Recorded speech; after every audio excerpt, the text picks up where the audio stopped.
Welcome to Salim समी channel. मैं हूं आपका एस्ट्रोलॉजर सलीम समी। अस्सलाम वालेकुम। आज फिर हम चांद ग्रहण के ऊपर ही बात करेंगे। ज़्यादातर मुझे फ़ोन पे भी और व्हाट्सएप मैसेज पे बहुत ज़्यादा लोगों ने चांद ग्रहण के ऊपर डिटेल से बात करने की कोशिश की। फिर बात करते हैं इसी चांद ग्रहण के ऊपर, क्योंकि हमारे यहाँ पता नहीं क्यों समझा जाता है कि जो भी कुछ बुरा होगा या होने वाला है ये बहुत बड़ा इवेंट है। ये भी एक ट्रांजिट का अमल है, यानी कि ट्रांजिट में जो प्लैनेट चेंज होते हैं, मून तो हर महीने ही चेंज होता है और मून थोड़ी देर के लिए राहु के साथ मिलेगा तो और केतु के सामने होगा तो ग्रहण की सूरत हाल होगी। ये ग्रहण जैसे मैंने पहले ही बताया कि ज़्यादातर लोगों के लिए बहुत अच्छा रिजल्ट देता हुआ नज़र आएगा। ज़्यादातर जो है ग्रहण जो है इसके असरात जो आम पब्लिक के ऊपर है वो बहुत अच्छे नज़र आएंगे, लेकिन मंडेन लेवल के ऊपर इसके पर बहुत बड़े इफेक्ट नज़र आएंगे। तो ज़्यादातर जो चीज़ें हैं वो मंडेन लेवल के ऊपर हैं। आम जो हम पब्लिक है उसके ऊपर इसके ज़्यादा असरात पॉजिटिव ही देखता हूँ मैं। बस बदनाम हो गए हैं सूरज ग्रहण और चांद ग्रहण। हम ये समझते हैं कि भाई जो कुछ बुरा होगा वो सूरज ग्रहण और चांद ग्रहण में ही होगा। हमने राहु केतु को, सैटर्न को और चांद ग्रहण को, सूरज ग्रहण को बहुत ही बुरा बना दिया गया। जब भी बुरा होगा यही बुरा करेंगे। हालांकि बुरा जुपिटर भी करता है, बुरा मरकरी भी करता है, वीनस भी करता है, मून भी करता है। कैप्रिकॉर्न लगन में जुपिटर जो है वो मार्किश प्लैनेट है, उसके पीरियड में भी तलाक़ें हो जाती हैं। मेरे पास कई चार्ट ऐसे हैं। सैटरडे कैंसर लगन में भी तो जुपिटर छठे घर का मालिक है, बेशक तलाक नहीं कराएगा लेकिन छठे घर का मालिक है, दूरी तो लेकर आएगा, झगड़ा तो कराएगा। तो बस हमारे यहाँ ये मिथ बन गई है कि भाई ग्रहण जो है ये मुश्किल ही डालेंगे और ये टेंशन ही डालेंगे। आज थोड़ा सा और एक्सप्लेन करता हूँ कि बुर्ज हमल में जहाँ ये लग रहा है, क्योंकि राहु को बिगिनिंग कहा जाता है और हमल को भी बिगिनिंग कहा जाता है, यानी कोई ना कोई नई आपकी ज़िंदगी में चीज़ें तो होने वाली है। और केतु को एंडिंग कहा जाता है कि यहाँ एंड हो गया है, इसलिए ये दोनों ये प्लैनेट जो हैं एक दूसरे के आमने सामने होते हैं। जहाँ केतु एंड करता है तो राहु वहीं नई शुरुआत करता है और बुर्ज हमल भी नई बिगनिंग का कारक माना जाता है।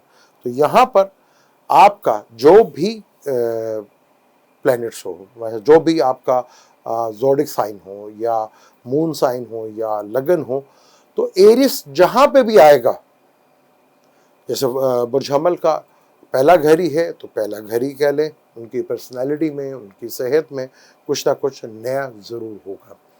इसी तरह 12 ज़ोडिक में जहाँ भी आपका ये एरियस आएगा, लियो वालों का 9th हाउस है और स्कॉर्पियो का 10th हाउस है, विर्गो का 12th हाउस है, एरीज पहले ही है, टॉरस का 4th हाउस है।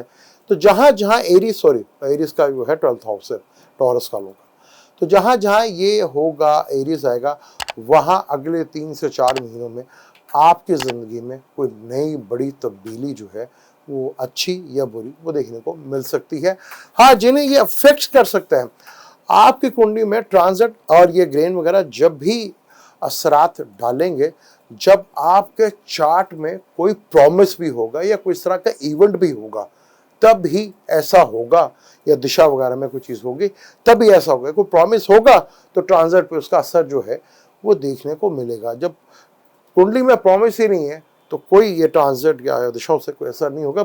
उसके लिए प्रॉमिस देखा जाता है कि जो भी इवेंट होगा कि आपके बर्थ चार्ट के अंदर ऐसा है भी है कि नहीं, ये बहुत ही इम्पोर्टेंट होता है। तो जैसे मैंने आपको बताया कि जैसे जिसका जो भी जहाँ पर भी बुर्ज हमल होगा तो उसके असरात उसको मिलेंगे। जैसे किसी को समझ लें कि 4th हाउस है, यहाँ पर अगर अच्छा होगा तो डेफिनेट आपके घर में घर चेंज करने का इरादा होगा, घर चेंज होगा, गाड़ी व्हीकल चेंज हो सकती है। अगर ख़राब हो तो मदर की हेल्थ को इश्यूज आ सकते हैं, घर का थोड़ा कंफर्ट जो है वो डिस्टर्ब हो सकता है।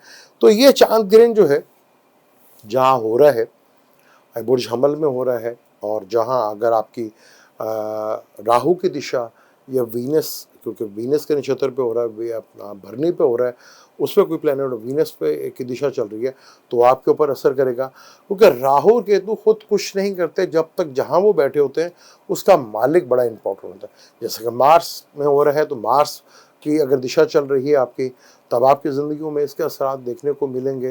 आपका फर्ज कर लें कि वीनस की दिशा चल रही है, तब असरात आपको देखने को मिलेंगे। आपके राहु की दिशा चल रही है, तब आपको असरात इसको देखने को मिलेंगे। ये इस तरह जो है आपकी ज़िंदगी में असर डालता हुआ नज़र आएगा। और ग्रहण जो है ज़रूरी नहीं कि हर दफ़ा ही आपको उसके बुरे रिजल्ट ही आपको मिले। मंडेरी लेवल के ऊपर इसके बहुत बड़े असरात नज़र आएंगे, लेकिन आम जिंदगियों में ये काफ़ी हद तक जो है लोगों को पीसफुल देता ही नज़र आएगा और बहुत बेहतर नज़र आएगा। ये एक मिथ बन गई है कि यहाँ पर जी बस बुरा ही हो सकता है, लेकिन ऐसा नहीं है। वो चार्ट के ऊपर डिपेंड करता है कि आपके चार्ट में, क्योंकि मून का ताल्लुक इमोशंस से भी होता है, हमारे मूड स्विंग से भी होता है। जब ये ग्रहण लगेगा उस पर डेफिनेट मेरे पे भी, मेरे मूड में भी कोई फ़र्क आएगा, मेरे मूड में भी कुछ होगा, मेरे मूड भी स्विंग होंगे। तो ये माइंड तो सबका है। तो मेंटली तौर पर जिसका मून वीक होगा उनको थोड़ा ज़्यादा फील करने को, मून का ताल्लुक हमारे इमोशन से होता है, हमारे माइंड से होता है। तो जिसका मून वीक होगा तो उसको तो रात को थोड़े ज़्यादा इमोशन जो है, थोड़ा सा परेशानी या डिप्रेशन जो बढ़ सकती है। और जिनका बाय बर्थ मून ही बड़ा स्ट्रॉन्ग होगा तो उनके लिए तो कुछ भी नहीं है, चीज़ें बेहतर होंगी। और मून राहु जो है कुछ अच्छी भी चीज़ें कर देते हैं, क्योंकि यहाँ पे मून राहु जो है वो बिगिनिंग का कारक है। एरियस भी जो है वो बिगनिंग, यानी कि कोई ना कोई नई चीज़ आपकी ज़िंदगी में कंफर्म है कि आपकी ज़िंदगी में कोई नई चीज़ होके रहेगी। और वो आपके चार्ट के ऊपर डिपेंड करता है। इसलिए आप अपने चार्ट को, हमारे यहाँ होता ही है कि हम डॉक्टर के पास जब जाते हैं जब बीमार होते हैं, हालांकि डॉक्टर के पास पहले भी चले जाएं तो कोई बुरी बात नहीं है, आपको आने वाले वक्त से पता चलता है। तो एस्ट्रोलॉजर के पास भी जब भी जाया जाता है जब बिल्कुल काम ख़त्म हो चुका होता है, तब जाके हमें एस्ट्रोलॉजर को याद आता है, वरना आपको अपने चार्ट डिस्कस करने के लिए, आने वाले प्रेजेंट टाइम के लिए, आने वाले टाइम के लिए आप उससे डिस्कस कर सकते हैं कि भाई मेरे इस वक्त प्लेनेट कौन सी दिशा चल रही है, कौन से प्लेनेट का असर मेरे पर पड़ रहा है, क्या असरात है, इससे आप कर सकते हैं। लेकिन हम समझते हैं कि अब ग्रहण आ गया, अभी अब ये हो गया। यहाँ जब चार्ट को देखा जाता है तो बहुत बड़े दो प्लैनेट हैं, जुपिटर और सैटर्न और राहु केतु भी। लेकिन जुपिटर सैटर्न को बहुत इम्पोर्टेंट दी जाती है, क्योंकि जुपिटर को जीव कारक भी कहा जाता है और सैटर्न को कैरियर का मालिक भी कहा जाता है।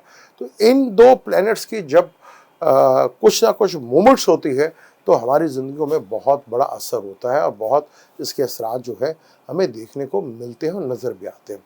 तो ये ग्रहण अच्छा रिजल्ट भी दे सकता है, बुरा भी हो सकता है। किसी अगर मून बाय बर्थ जो है वो बहुत ज़्यादा डैमेज हो तब उसके आपके बुरे असरात मिल सकते हैं।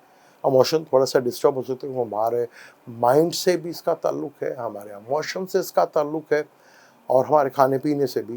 तो दूसरा अगर खाने पीने का, तो मून का ताल्लुक भी थोड़ा खाने पीने से आ जाता है, तो वहाँ उसको लेके भी हो सकता है। तो यहाँ डिपेंड करेगा आपके चार्ट में प्लेनेटरी कंडीशंस क्या है, आपकी दिशा कौन सी चल रही है। अगर आपकी राहु की दिशा चल रही है, राहु की दिशा कितनी अच्छा है आपके बर्थ चार्ट में, राहु की कंडीशन कैसी है, वीनस की कंडीशन कैसी है, मार्स की कंडीशन कैसी है, ये तीनों प्लैनेट आपकी कुंडली में जैसे भी, और आपके अपना जो चार्ट है वो कौन सी दिशा चल रही है, उसके मुताबिक ही आपको रिजल्ट मिलते नजर आएंगे।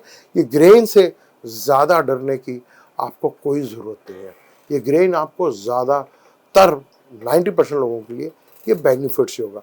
हमारे यहाँ क्योंकि बहुत ज़्यादा डरा दिया जाता है, खूनी चांद ग्रहण, फला चांद ग्रहण, ढिमगड़ा चांद ग्रहण, बनी आपकी ज़िंदगी में, मेरी ज़िंदगी में कितने के चांद ग्रहण आ गए होंगे।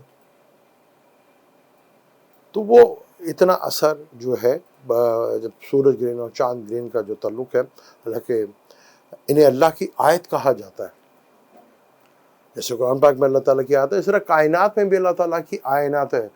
आयत उसे कहते हैं जो दूसरा कोई नहीं बना सकता। तो जो चीज़ें अल्लाह ताला के लिए इसे रहमत होती है वो इंसान के लिए बुरा नहीं करती। ये डिपेंड करता है कि जिस तरह बाकी प्लैनेट्स हैं, जैसे अब जुपिटर जो है हाउस चेंज करके राहु के साथ जाएगा तो वो भी ग्रहण ही होता है, लेकिन उस ग्रहण का नाम जो है वो चंडाल योग रख दिया गया है। हर प्लेनेट ग्रहण पे जाता है और आता है, लेकिन ये सूरज और चांद हमें नज़र आते हैं और इसका ज़्यादा चर्चा भी होता है, ज़्यादातर दूसरे प्लेनेट का नहीं होता, इसलिए आपको ज़्यादा सूरज ग्रहण और चांद, क्योंकि पुरानी में थे बहुत चली आ रही खबर चांद ग्रहण सूर्य ग्रहण में ये हो जाएगा, फला हो जाएगा, ढीम हो जाएगा, ऐसा कुछ भी नहीं है, क्योंकि यहाँ एरीज में लग रहा है और एरीज जो है बिगनिंग का घर है, राहु भी बिगनिंग का घर है, तो कोई ना कोई ज़िंदगी में आपकी नई बड़ी तब्दीली आने वाली है जो बहुत आपकी ज़िंदगी में अच्छा बदलाव भी ला सकती है, बुरा बदलाव भी ला सकती है। इसके लिए आपको अपने चार्ट जो है किसी भी अच्छे एस्ट्रोलॉजर से कंसल्ट ज़रूर करना चाहिए। मुझे दें इजाज़त, लेकिन जाने से पहले चैनल को सब्सक्राइब कर लीजिएगा, बेल के बटन को ज़रूर दबाइएगा। अल्लाह हाफ़िज़।